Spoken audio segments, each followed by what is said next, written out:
आनंद जिले के हरगुड़ के एक जागरूक नागरिक तौसीफ एम सैयद ने आरटीआई के जरिए स्वजल धारा के बारे में जानकारी मांगी। जानकारी नागरिकों के अनुसार इस सूचना से बहुत बड़ा घोटाला उजागर हो सकता है। इसके चलते हरगुड़ ग्राम पंचायत की महिला सरपंच हसीना मानो के पति आरिफ अली अहमद अली सैयद रेयल और उनके साथियों से सरेआम उसकी पिटाई की और पैदल भी भाग गए हैं। उन्होंने उस जावन से मारने की धमकी दी है। इस संबंध में फेसबुक लाइव प्रसारण भी किया गया था। आपको बता दें कि जागरूक नागरिक को दबाने के लिए आनंद टाउन पुलिस स्टेशन में जबरन वसूली की झूठी एफआईआर दर्ज कराई है। जागरूक नागरिक ने धमकी दी है कि यदि उसे न्याय नहीं मिला तो वह आत्महत्या कर लेगा।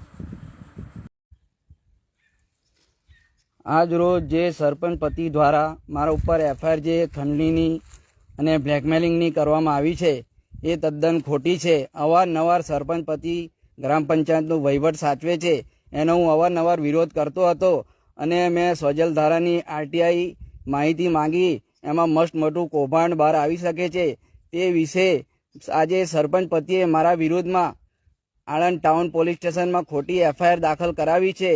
જો એ એફઆઈઆર જો મારી આગલી વિડીયોના માધ્યમથી સરપંચ પતિ ઉપર કોઈ એક્શન લેવામાં નહીં આવે તો હું આત્મવિલોપન કરીશ અને જે પણ થશે એ હું કરીશ। અને આણંદ પોલીસ દ્વારા આ એફઆઈઆર વિરુદ્ધ જે પણ એની પારદર્શક તપાસ કરી અને યોગ્ય કાર્યવાહી કરે। આ જે પણ એફઆઈઆર કરી છે સરપંચ પતિએ એ તદ્દન ખોટી છે। જો મેં ખંડણી માંગી હોય તો એના સીસીટીવી ફૂટેજ, જો મેં ખંડણી માંગી હોય તો એના કોલ રેકોર્ડિંગ અને જો મેં કંઈ પણ કાર્ય કરવું હોય તો એની સ્પષ્ટ તપાસ કરે અને મારા ઉપર જે પણ કાર્યવાહી થાય એ કરે। અને સરપંચ પતિ દ્વારા આજે જે મારા ઉપર ખોટો કેસ કરવામાં આવે છે એ આણંદ જિલ્લાના પત્રકારોને લાછનરૂપ લાગે એવું છે। જો આજે મારા ઉપર આ એફઆઈઆર કરવામાં આવી છે તો કાલે ઉઠીને તમારા ઉપર પણ દબાવ કરીને આવી એફઆઈઆર કરવામાં આવશે। તે બદલ આણંદ જિલ્લાના તમામ પત્રકારોને હું જણાવવા માંગુ છું કે આવા ખોટી એફઆઈઆરો કરતા પત્રકારો પર કડકથી કડક કાર્યવાહી કરવામાં આવે। અને હું આણંદ પોલીસને પણ જાણ કરું છું। આગલી જે મારી વિડીયોની માધ્યમમાં જો આણંદ પોલીસ એક નોર્મલી અરજી લેવાની હોય તો આનાકાની કરતી હોય તો આ સરપંચ પતિ પૈસાના જોરે કેમ મારા ઉપર એફઆઈઆર ફાળવવામાં આવી છે? તદ્દન આ એફઆઈઆર મારા ઉપર ખોટી છે। મેં કોઈ ખંડણી માંગી નથી, મેં કોઈ બ્લેકમેલ કર્યું નથી અને આ સરપંચ પતિએ તદ્દન ખોટું ઉપસાવીને મારા ઉપર એફઆઈઆર કરી છે। જો આણંદ પોલીસ આ સરપંચ પતિ ઉપર અને અવારનવાર મેં પણ ભ્રષ્ટાચાર વિશે આણંદ તાલુકા જિલ્લા વિકાસ અધિકારીને પણ રજૂઆત કરેલી છે, ટીડીઓને પણ રજૂઆત કરેલી છે। જો તમને ખોટું લાગતું હોય તો તમે જ્યાં ત્યાં તપાસ કરી શકો છો। અને જો આણંદ ટાઉન પોલીસ સ્ટેશનના સીસીટીવીના ફૂટેજ ચેક કરો તો આ સરપંચ પતિ કેટલો પૈસાના જોરે કેટલા ગરીબો ઉપર આવી એફઆઈઆર કરી શકે છે એ પણ બહાર આવી શકે છે। આવા ખોટા એફઆઈઆર કરતા લોકોને સામે તંત્ર દ્વારા આણંદ પોલીસ દ્વારા કડકથી કડક કાર્યવાહી કરવામાં આવે જેથી કોઈ પણ ગરીબ મધ્યમ વર્ગના ઉપર આવી કોઈ પણ જાતની એફઆઈઆર કરવામાં ના આવે।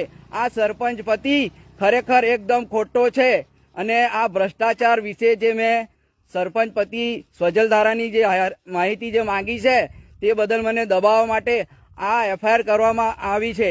જો આણંદ પોલીસ દ્વારા સરપંચ પતિ સામે એફઆઈઆર કરવામાં નહીં આવે તો હું કાલે આત્મવિલોપન કરીશ અને આત્મહત્યા પણ કરીશ। એની સંપૂર્ણ જવાબદારી આણંદ જિલ્લા પોલીસ વડાની રહેશે અને આણંદ જિલ્લા કલેક્ટર અને આણંદ જિલ્લા ડીડીઓની રહેશે અને આણંદ તાલુકા વિકાસ અધિકારીને રહેશે।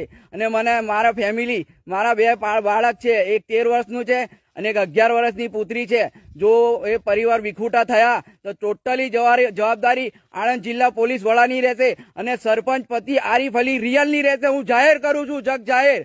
આ મારા વિડીયોના માધ્યમથી હું તમને જણાવવા માંગુ છું આ જે પણ એફઆઈઆર મારી ઉપર કરી છે એની આણંદ પોલીસ સ્પષ્ટ તપાસ કરે અને મારા ઉપર જે પણ કાર્યવાહી કરવી હોય એ કરે। પણ આણંદ પોલીસ દ્વારા જો આવી ખોટી એફઆઈઆર કરવામાં આવતી હોય તો હું પણ આણંદ પોલીસને એક સંદેશો આપવા માંગુ છું। જો આણંદ પોલીસ હર્ષ સંઘવીના કયા પ્રમાણે સ્પષ્ટ તપાસ કરે તો આ સરપંચ પતિનું ઘણું મોટું બેનામી સંપત્તિ, ઘણી બધી ગાડીઓ અને ઘણા બધા લોકોના અને ડુપ્લિકેટ ખેડૂત પણ બહાર આવી શકે એવું છે।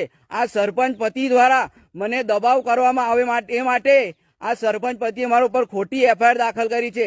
હું સરકાર આણંદ જિલ્લા પોલીસને નમ્ર અરજ કરું છું કે આની સ્પષ્ટ તપાસ થાય અને સરપંચ પતિ ઉપર પણ ગુનો દાખલ કરવામાં આવે। આ જો મેં ખંડણી માંગી હોય અને જો એમની જો સચોટ પુરાવા હોય તો આણંદ પોલીસને રજૂ કરે અને મારી ઉપર જે પણ કાર્યવાહી થાય એવી જ રીતે એમની ઉપર પણ કાર્યવાહી કરવામાં આવે. બસ ખાલી મારી એટલી જ ભૂલ થઈ કે મેં તંત્રને ઉજાગર કર્યું કે ખોટા પૈસા સરકારના ખોટી જગ્યાએ વપરાય નહીં. બસ મારી આટલી જ ભૂલ. હું આણંદ પોલીસને હવે અનમ્ર અરજ કરું છું કે મારા વિરુદ્ધમાં જે પણ એફઆઈઆર થાય છે એની તટસ્થ તપાસ કરે અને જલ્દીથી જલ્દ સરપંચ પતિ સામે કાર્યવાહી કરે એવી મારી જિલ્લા પોલીસ વડાને નમ્ર અપીલ છે. જય હિન્દ, જય ભારત.